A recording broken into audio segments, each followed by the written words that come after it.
Hey, how's it going guys? Today I'm going to show you the top 5 signs of worn out shocks and struts so you can check if any of these are worn out in your own car.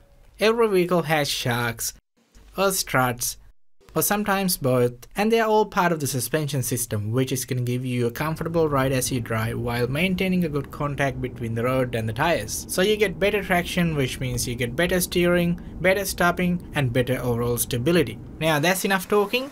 Let's begin. So when you drive your car on the road, your car goes over bumps, waves, depressions, potholes, and that's why you have springs in your car's suspension system. Now this could be coil springs, leaf springs, torsion bars, or even airbags. So as you drive over a bump, the spring gets compressed and stores that motion energy. And as you go past the bump, the spring gets uncompressed and releases the energy. The spring absorbs majority of the impact, so you wouldn't get a harsh ride. But there's a problem. Springs are good at storing energy, but they are not so good at releasing the energy. So as the spring uncompresses and releases the energy, the springs start to bounce until it comes to a stop, which is called the spring rebound. That's why cars use shock absorbers. Now this is a very basic shock absorber. You can say one end of the shock is bolted onto the car's body, and the other end is bolted onto this lower control arm, which is where the wheel gets installed.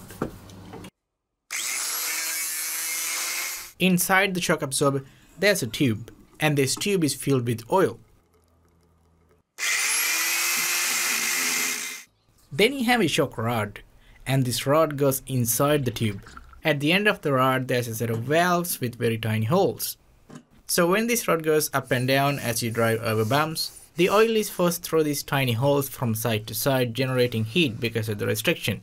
So that up and down movement, which is motion energy, is converted into heat energy. The heat is then dissipated into the air. So when you install this shock absorber next to the spring, that stored energy in the spring is now forcing down on the shock absorber, and the shock absorber is slowly releasing that energy. So the spring is not bouncing. So what shock absorbers actually do is controlling and delaying the spring movement, act like brakes for the spring, and keep them from bouncing. Now in some cars, this shock absorber and the spring is combined into a single unit. These are called struts. So the strut is just a shock absorber with a metal seat for the spring to sit in, and then you have this mount so you can bolt this onto your car. But if you move over to the front wheels, this strut needs to turn as well as you turn the wheel. So instead of having a fixed mount, this strut has a rotatable mount. These are called McPherson Struts.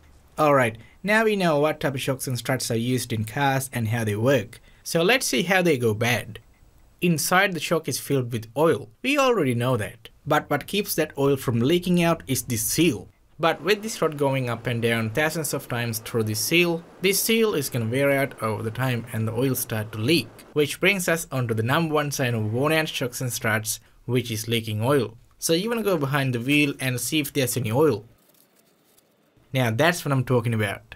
You can see the oil is leaking from the top, and there is some grime buildup on the strut, so this strut is definitely bad. Now even if your shocks or struts aren't leaking any oil, you still want to check them for any physical damages like dents, especially if you're driving off-road, because there's a chance your shocks get hit by rocks, so this rod inside the shock can't go up and down, so you're gonna have a pretty harsh ride. So if you see any dents on your shock like this, or even excessive rust on the shock, then you know you have a bad shock. Alright. We already know shocks and struts keep the springs from bouncing, so when they fail, it is kinda obvious what's gonna happen. Which brings us onto the second most common sign of worn out shocks and struts, which is excessive bouncing. Now if you have an older car, you can do a simple bounce test. You push down on the fender to rock the car up and down. The car should settle back down after just one rebound. If the car continues to bounce, then you know you have bad shocks. But modern cars have multi-stage valves inside the shock. You have stage 1 valves calibrated for smaller bumps. You have stage 2 valves calibrated for medium bumps. And stage 3 valves for even bigger bumps like speed humps, ramps, or anything that really compresses the spring. There's always minor waves and bumps on the road, and the stage 1 valves working all the time to level them out, so they wear out faster than stage 2 and 3. So when you're doing a bounce test on a modern car, then what you're actually testing is stage 2 and 3 valves. So the car wouldn't bounce all that bad even if your shocks are worn out. So the best way to check shocks and struts in a modern car is to take a good test drive. So let's go for a test drive. During the test drive, you want to drive the car over some bumps.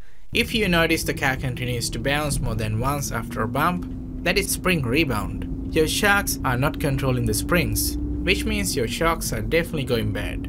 Next up, you want to take the car around a bend and see how much body roll your car has. Speaking about body roll, the third most common sign of worn out shocks and struts is excessive body roll. Now all cars tend to have a little bit of body roll, especially in luxury cars where the suspension is very soft. But with the modern cars fitted with these multi-stage shocks and struts, no car should have too much body roll. Now that's what I'm talking about. Look how much body roll we have in this car, which we already know has leaking struts. Now the problem with the body roll is not only you feel so uncomfortable around the corner, but also the weight of the car is shifted towards the outer wheels, which means, well, this can happen. And you definitely don't want that. Not only when you go around the corner, but also when you're overtaking a big truck on the freeway, or maybe you're driving in high winds. If your car continues to have body roll, then the chances are you have bad shocks or struts in your car. During next part of the test drive, you're gonna do some hard braking to see if the car is shifting forward, which brings us onto the fourth most common sign of worn out shocks and struts, which is excessive noise diving. Shocks are kinda acting like brakes to slow down the spring movement. We already know that. So if your car has excessive noise diving, that indicates nothing is controlling the spring compression, means your front shocks are worn out. Front wheels do most of the braking as you come to a stop. So if your car has excessive noise diving, then the front brakes get additional weight transferring, causing the rear brakes to become less effective. So not only you're gonna have increased tire wear on your front tires, but also your braking distance is gonna be increased by a few meters, which is pretty bad. When I say bad, I mean really bad. So excessive noise diving is a strong sign of worn out front shocks. What about the rear shocks? Well, to see if the rear shocks are bad, you're gonna do some hard acceleration to see if the car's rear end is trying to bottom out. And if it does, that means rear springs are compressing too much. Nothing is controlling the compression, which means you have bad rear shocks. You can also try reverse driving the car and then slam on the brakes to see if the rear end has excessive diving.